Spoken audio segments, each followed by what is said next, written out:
Alors déjà même, pour continuer, je dirais pour continuer, parallèlement à la méthode, il faut te dire une chose, c'est qu'un acteur, mais ça j'imagine que je t'apprends rien, un acteur il est là pour vendre du rêve, ok?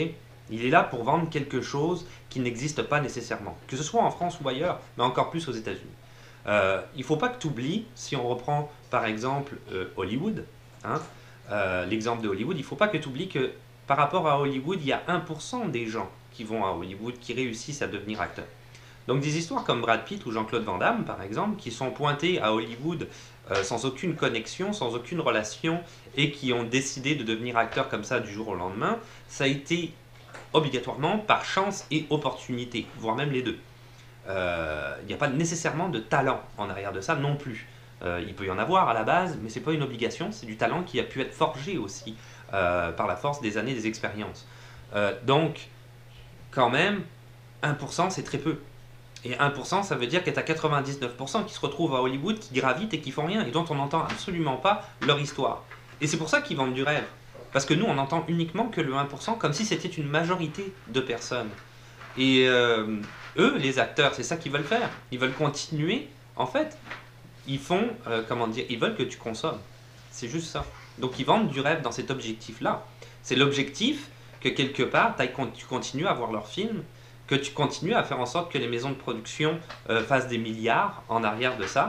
Et donc, surtout à l'heure actuelle avec l'émergence des réseaux sociaux, on essaye toujours de parler de soi et de se montrer en tant qu'exemple comme la personne que tu dois suivre, la personne que tu aimerais être, idolâtrer cette personne-là.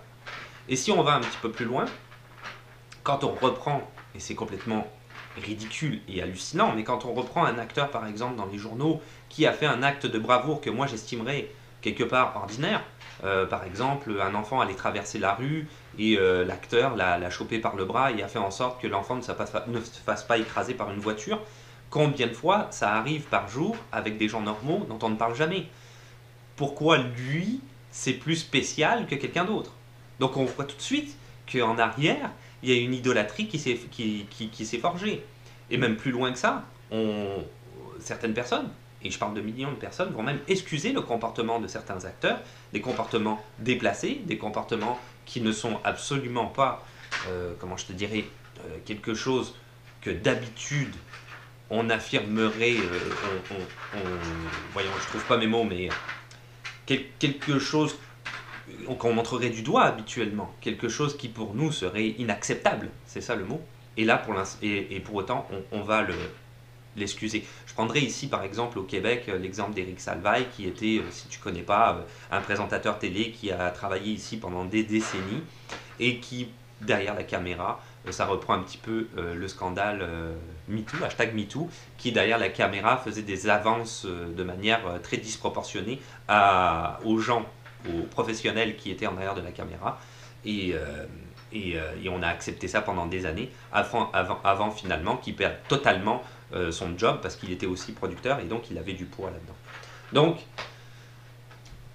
c'est ça qui pour moi fonctionne pas par rapport à la méthode et ça crée aussi des personnes qui sont complètement imbues de leur personne, qui pensent faire des choses qui touchent la plupart des gens et c'est disproportionné. Si on prend l'exemple de Denzel Washington, c'est un acteur que j'aime beaucoup, Denzel Washington. J'apprécie beaucoup Denzel Washington. Je trouve qu'il est bon dans la plupart de ses rôles. Il a fait de très grands films. Mais Denzel Washington est quelqu'un qui est complètement déconnecté de la réalité.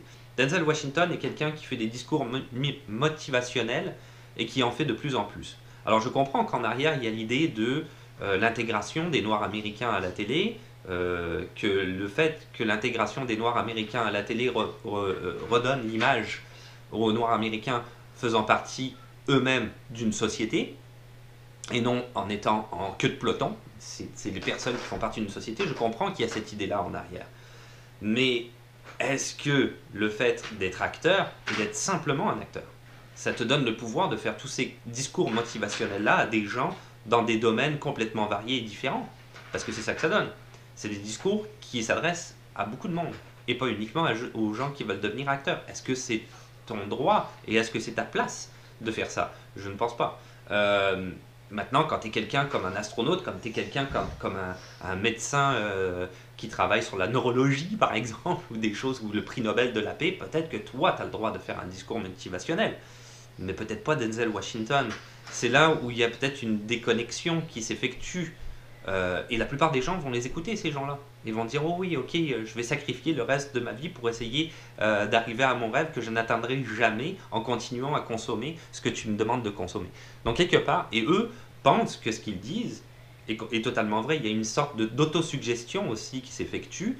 Et des gens comme Tom Cruise, par exemple, deviennent complètement absorbés par la scientologie parce qu'en plus d'avoir besoin d'un gourou, ils ont besoin de lignes directrices. Si on reprend des réalisateurs comme Stanley Kubrick, par exemple, Stanley Kubrick, dans The Shining en 1980, il a quand même demandé à toute son équipe d'isoler, je saute du coq à l'âne, mais quand même c'est intéressant, d'isoler l'actrice principale pour plus de réalisme dans le film. L'actrice, elle ne comprenait pas pourquoi les gens ne lui parlaient pas et pourquoi les gens y décidaient de faire semblant qu'elle n'existait pas. Et du coup, évidemment, elle a développé une psychose. Et lui, il trouvait ça extraordinaire. Il a dit, ben voilà, c'est ça, c'est le réalisme du film. Mais à quel point est-ce qu'on veut rendre un film autant réaliste? Est-ce qu'on n'est pas capable de le faire sans aller dans ces dimensions-là? Faut quand même pas exagérer. Stanley Kubrick, pour continuer avec son exemple, il avait quand même fait construire au bout de son jardin, dans sa maison, qui était une sorte de mansion, hein, on appelle ça comme ça, en Angleterre, pour pouvoir aller écrire ses scénarios et être complètement isolé et indépendant de sa famille pendant des mois, puisque cette espèce de petite maison au bout du jardin, il y avait tout, hein, toutes les commodités dedans, hein, et il ne voyait pas ses enfants en bas âge, juste pour pouvoir faire ce qu'on appelle des grands films.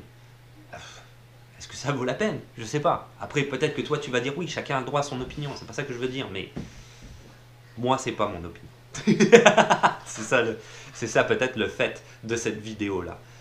Si tu prends Marlon Brando, un autre exemple dans Apocalypse Now, c'est quand même une anecdote assez forte. Francis Ford Coppola avait écrit son personnage du colonel Kurtz qui était basé sur The Darkness, je ne sais plus comment ça s'appelle exactement, en tout cas le bouquin qui se passait au Congo, etc., et qui était l'adaptation, c'était Apocalypse Now. Marlon Brando est arrivé sur le lieu du tournage, ne connaissait absolument pas son personnage, n'avait pas lu le scénario, ne connaissait aucune ligne de dialogue, et s'est rasé la tête. Ce qui n'était absolument pas voulu pour le personnage. Et donc toutes les lignes de dialogue que tu vois dans le film sont des improvisations de Marlon Brando, qui pense être le plus grand acteur de tous les temps à ce moment-là, et qui pense avoir un poids justement sur la vie publique. Les gens le vénèrent et l'idolâtrent, donc quelque part tout ce qu'il dit est vérité. C'est comme ça qu'il voyait les choses.